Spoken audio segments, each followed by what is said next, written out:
ইন্দাসের CJP কর্মীর বাবার মৃত্যুর ঘটনায় বাড়িতে ফরেনসিক টিম। ইন্দাসের করিসুন্ডা গ্রামে সিজেপি কর্মীর বাবার মৃত্যুর ঘটনার তদন্তে নতুন তৎপরতা। বুধবার ঘটনাস্থলে পৌঁছল ফরেনসিক টিম। বাড়ির বিভিন্ন এলাকা খতিয়ে দেখে ঘটনার সঙ্গে সম্পর্কিত নমুনা সংগ্রহ করবেন বিশেষজ্ঞরা। ঘটনার প্রকৃত কারণ এবং মৃত্যুর রহস্য উদ্ঘাটনে ফরেনসিক নমুনা সংগ্রহকে গুরুত্বপূর্ণ পদক্ষেপ বলে মনে করা হচ্ছে। তদন্তকারীদের পাশাপাশি ফরেনসিক বিশেষজ্ঞদের এই তদন্তে যুক্ত হওয়ার ঘটনার প্রকৃত তথ্য সামনে আসবে বলে আশাবাদী তদন্তকারীরা। বাঁকুড়ার ইন্দাস থেকে মিলন পাজার রিপোর্ট, MBS নিউজ। ক্যামেরা চলছে আমার। আসুন, আপনি আসুন, দেখে নিতে পারুন। পিছিয়ে যাচ্ছেন কেন?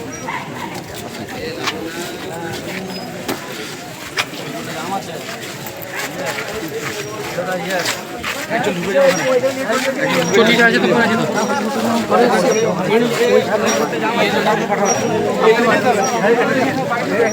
তো